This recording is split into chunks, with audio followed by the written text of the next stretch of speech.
Tenemos en esta mañana el tema político signado por la situación de Manuel Adorni, tenemos el deportivo por el capítulo del Mundial con la selección argentina, el Mundial en general, pero la selección argentina luego del gran triunfo, el debut 3-0 con 3 goles de Messi, con Messi en modo leyenda. Y por supuesto, desde el punto de vista económico, con algunas variables que generan expectativa para el gobierno y con, obviamente, la micro como la real preocupación de la gente, más allá del plan económico que propone el gobierno, también las cuestiones micro que sí generan mucha incertidumbre. Tenemos muchos títulos también desde el punto de vista social. Por ejemplo, ayer hubo un debate en torno a los desalojos en la Ciudad de Buenos Aires, una medida del juez Gallardo, que generalmente siempre termina fallando a favor o en coincidencia o en paralelo o alineado con, como ustedes prefieran tomarlo, al término, al kirchnerismo. Ustedes saben bien que en la Ciudad de Buenos Aires se han implementado una serie de desalojos bastante importantes e interesantes, gente que tenía tomadas sus viviendas hace más de 10 años y de repente empezó a ver la luz porque, claro, se empezó a implementar un sistema de desalojos en el cual aparentemente se detectan riesgos edilicios, entonces se avanza con el desalojo sabiendo que ahí vive gente que ha intrusado esa propiedad, los desalojan. Generalmente no hay ningún tipo de inconvenientes en esos procesos de desalojo, es decir, es gente que se retira antes de esas propiedades o que se retiran ya sabiendo en el momento que van a entrar las fuerzas de la policía, las fuerzas de seguridad de la policía de la ciudad y dejan la propiedad y que han intrusado durante 10 años en pleno corazón de Palermo. Generalmente algunas intrusiones, algunas ocupaciones están dadas por o con el aval de organizaciones sociales. De hecho, vimos en algún momento alguna vinculada, por ejemplo, a Juan Grabois, a la agrupación de Juan Grabois. Y la verdad es que lo único que genera es prosperidad, esos desalojos. No generan más meciadura, más pobreza, más indigencia. Sin embargo, hay un juez, que es el juez Gallardo, que entiende que esos desalojos están mal y que la Ciudad de Buenos Aires, es decir, todos los porteños, todos nosotros, con nuestros impuestos, tenemos que costear a estos sinvergüenzas que ocupan propiedades, básicamente, que ocupan la propiedad de otras personas. Propiedad, no estamos hablando que le ocupan un edificio a Eduardo Constantini, y eso tampoco estaría bien. Lo que digo no es que le ocupan a un magnate, a alguien que tiene la posibilidad de afrontar esa pérdida, sino que le ocupan las propiedades a personas que generalmente tienen esa propiedad como única propiedad o como segunda propiedad, como un ingreso extra, pero no mucho más, y lo que han hecho en estos 2 años desalojando propiedades ha sido muy beneficioso para un sector y sobre todo para un sistema. ¿El sistema de qué? De desalojos para que se aceite, como señala la política. Y la verdad lo que ha decidido el juez Gallardo, que es que básicamente se reduzcan al máximo esos desalojos y que encima la Ciudad de Buenos Aires les tenga que dar una vivienda a quienes va a desalojar. La verdad que es un verdadero disparate y vuelve a poner en escena esta discusión con la provincia de Buenos Aires, porque recordemos, la mayoría de desalojos se dan de personas o de agrupaciones que vienen de la provincia de Buenos Aires y esto tiene claramente un tinte ideológico. Entonces la verdad que es un tema que vos decís, no es Adorni, no es una economía que cruje, no es un dato bueno de la economía ni un dato malo, pero sí es un dato de alarma para este proceso de cambio cultural en la Argentina, ¿no? Esto, si había algo que se podía destacar de estos 2 últimos años en la ciudad, era el tema de los desalojos, y que aparezca un juez obligando a dar vivienda a quienes desaloja, vuelve a poner a la Argentina en un lugar muy feo, muy feo. Yo contaba una experiencia personal, familiar, mejor dicho, una propiedad en pleno Santa Fe y Riobamba, tomada por delincuentes, pero real. Ya sabemos que los ocupas cometen un delito. Lo que digo que además de cometer ese delito, el departamento que habían ocupado era justamente utilizado como aguantadero de estos arrebatadores que pululan por la ciudad de Buenos Aires, por el Barrio Norte, por Recoleta, por Palermo, y que escondían ahí los documentos y las carteras de señoras a las que les arrebataban en la calle.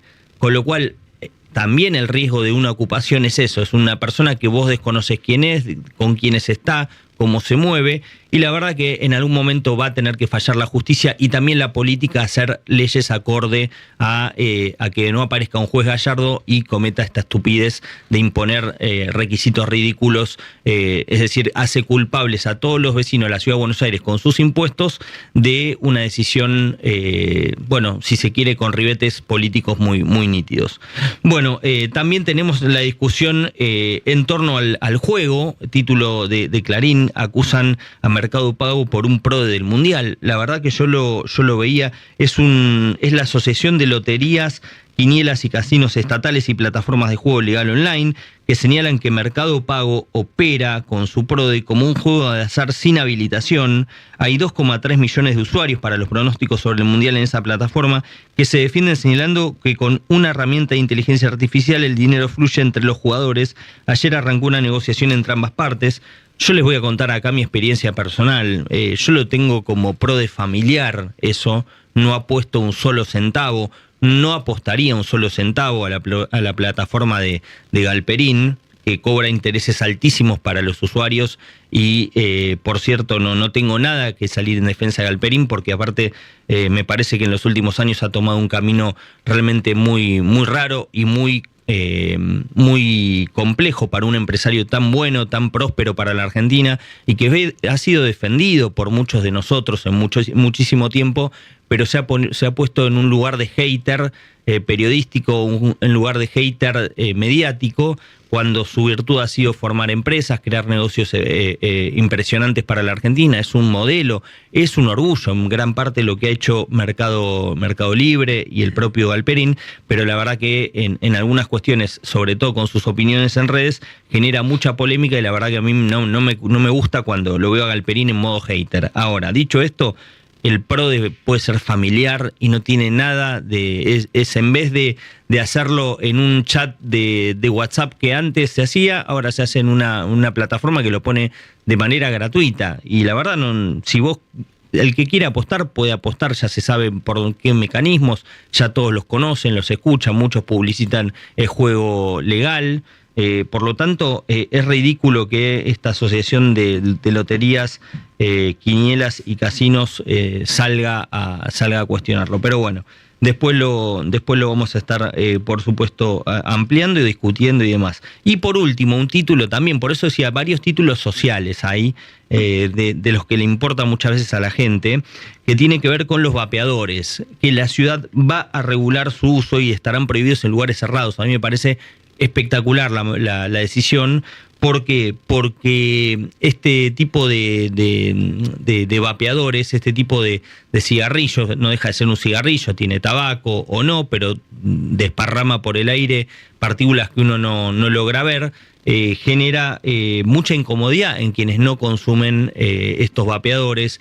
Generalmente tiran unas llamaradas, unas fumatas que te son realmente muy molestas, sobre todo, insisto, para los que somos sanos y no queremos que nos tiren humo en la cara. Y la verdad que está buenísimo que se imponga una regulación. Insisto, esto nació porque, claro, hasta hace muy poquito los vapeadores entraban de manera ilegal, pero llegaban de afuera, llegaban todo el tiempo. Durante el kirchnerismo, cuando las importaciones estaban cerradas, también llegaban. ¿Era necesario regularlos? La verdad no lo sé. Lo que sí era necesario prohibir que se fume en un ambiente cerrado y que otro tenga que soportarte tu humo. Así que muy interesante, este otro tema para hablar. Por supuesto, con el tema principal, que es el de Manuel Adorni, Manuel Adorni, el jefe de gabinete, que ayer circularon versiones de que podía dejar su cargo. El gobierno mismo las dejaba trascender estas versiones, y lo voy a contar lisa y llanamente así. El gobierno les decía a los diputados y senadores propios, es decir, de La Libertad Avanza, y ajenos, es decir, aliados peronistas, aliados del PRO y aliados radicales, tanto en diputados como en el Senado, les decía: chicos, bajen esta sesión porque se va solo, lo vamos a hacer irse. Esto era el mensaje que mandaba el gobierno. Si le llega el mensaje a Manuel Adorni, que entiendo que está enojado con nosotros por todo lo que hemos dicho, que él mismo diría sobre un jefe de gabinete en su situación, bueno, el mensaje era ese. Manuel Adorni se va solo, lo decía el gobierno. Claro, cuando los medios empezaron a hacerse eco, de hecho el primero que lo escribió creo que fue Gustavo Ibarra, el negro Ibarra, acreditado en el Senado, el diario La Nación, salieron a desmentirlo de la Casa Rosada. Entonces los senadores y diputados decían, pero si ustedes mismos lo están diciendo, muchachos, ¿qué desmienten? ¿Están desmintiendo porque no se va o están desmintiendo para quedar bien? Bueno, la cosa es que finalmente ayer se decidió levantar la sesión del Senado. Hubo acuerdo, se iba a hacer hoy una sesión para votar la interpelación y votar la moción de censura. La moción de censura se vota el día de la interpelación y se termina levantando la sesión con la promesa, y lo dijo la propia Bullrich, después lo vamos a estar repasando, de que va a haber una definición en el gobierno. Esto no lo dijo Bullrich, que el gobierno va a tomar una definición, pero sí lo dejó entrever un sector importante del Senado. Con lo cual, se supone que el próximo jueves se vota, efectivamente, se votaría la moción de censura. Si de Adorni no se va, se vota primero interpelación y luego moción de censura el otro jueves. ¿Por qué? Porque tenés que dejar pasar 7 días para que se vote en el recinto. Es decir, vos, la próxima sesión, los senadores se juntan y dicen, votamos sí o no la interpelación. Y ahí todos los senadores, incluso los del PRO, incluso radicales, que ya le advirtieron esto al gobierno, le dijeron, miren muchachos, mañana jueves no sesionamos. El otro jueves, si no se fue Adorni, aunque el proyecto lo haya presentado el kirchnerismo, lo vamos a votar porque la situación del jefe de gabinete es insostenible. Y este fue el mensaje que le pasó el sector dialoguista al gobierno, que tiene 21 senadores, es decir, no siquiera tiene el tercio del Senado para garantizar que esto no salga aprobado con 2 tercios. De ahí en más hay que contar 7 días hasta la sesión del 2. El 2 tendría que ir el jefe de gabinete a dar un informe y en esa sesión previa a ese informe se trataría la interpelación. La interpelación es básicamente los senadores le hacen preguntas al jefe de gabinete. Le hacen preguntas en torno a este tema puntual, su patrimonio, el escándalo de corrupción y lo que sea. Una vez que da las explicaciones el jefe de gabinete, se vota la moción de censura, que es básicamente echarlo. Con lo cual, a Adorni lo podrían echar el día que va a dar el informe como jefe de gabinete. Con lo cual, la situación es lo que decía ayer Fernando Andrés con nosotros aquí en Rivadavia, no da para más. Por lo tanto, si el gobierno persiste en esto, va a sufrir el golpe institucional más duro que haya sufrido un gobierno en la historia, un golpe institucional autoinfligido. No es así como muchas veces hablamos del kirchnerismo irresponsable, golpista y lo que sea. En este caso es todo del gobierno ese golpe. ¿Por qué? Porque le dieron muchas instancias de explicación, muchas instancias de presentarse a dar explicaciones serias, no la paparruchada que hizo la otra vez, que dijo, está todo en mi patrimonio y va a estar todo impecable, hacer un discurso político, realmente hablar de su patrimonio, hablar de las sábanas de 8 millones de pesos. Ayer veía eso, y aquí voy a hacer un punto más, porque yo la conozco a Gisela Coxis. Gisela Coxis es una empleada del Estado de hace 15 años. Ha pasado las gestiones de, por ejemplo, Alfredo Escosimarro, ha pasado las gestiones de Jorge Greco, ha pasado las gestiones de Gustavo Gómez Repeto, ha pasado que fueron los 2 funcionarios de Macri del área de comunicación, ha pasado la gestión de Juan Pablo Biondi y de Gabriela Cerruti. Es una persona, es una trabajadora administrativa, es una secretaria que trabaja en la administración pública, que la heredan los funcionarios y que se ocupa de todo lo que hacen los funcionarios, de ayudarlos en todo, desde ir a buscar a la persona que va a ver a los que visitan, por ejemplo, Adorni, hasta ayudarlo con cuestiones más de agenda personal. Bueno, en este caso apareció en el teléfono de Matías Tábar, el que le arregló la casa en Indio Cuá a Manuel Adorni, apareció una factura a nombre de Gisela Coxis por 8 millones de pesos. Gisela Coxis, que tiene un sueldo estatal, que es una persona que puede vivir muy bien, pero que no tiene para comprar, como vos que me estás escuchando, como cualquiera de nosotros, ninguno de nosotros se le ocurriría comprar unas sábanas egipcias de 8 millones de pesos, colchones y demás por 8 millones de pesos, una erogación así de un saque negro, imagínate. Bueno, cuestión que Gisela Coxis aparece como beneficiaria de esa factura. Aparentemente en los chats que hay con Matías Tabar, yo le escribía a Gisela Coxis, que la conozco, imagínense, yo estuve acreditado muchísimos años en Casa Rosada, es una persona súper amable, es una persona agradable, pasan los gobiernos y ella tiene un vínculo con los periodistas que trasciende, porque es una muy buena persona realmente, pero evidentemente acá la utilizaron. Gisela, claro, en la conversación aparentemente con Matías Tabar, aparece diciéndole, bueno, te mando la factura por el juego de cama de Manuel. O sea, básicamente en ese chat el fiscal puede corroborar que las sábanas no eran de Gisela Coxis, sino de Adorni. ¿Y por qué cuento lo de las sábanas? A ver, vos decís, te compraste unas sábanas, bueno, no sé, 60.000 pesos, 100.000 pesos, 200.000 pesos, 500.000 pesos, con un somier, bueno, lo entiendo. Ahora, el nivel de despilfarro es tan grande que la compra por 8 millones de pesos en un local de los más caros de la Ciudad de Buenos Aires, después lo voy a estar mencionando bien y voy a estar explicando el catálogo para que te des una idea, sábanas egipcias de 8 millones en total, con los colchones y demás, 3 colchones, sábanas y demás. Bueno, el nivel de despilfarro tan repentino de Adorni es lo que genera ruido. Es decir, si mañana aparece Toto Caputo comprando un juego de sábanas por 8 millones de pesos, nadie se va a alarmar acá. Todos sabemos el patrimonio de Caputo hace muchísimos años, con su actividad privada.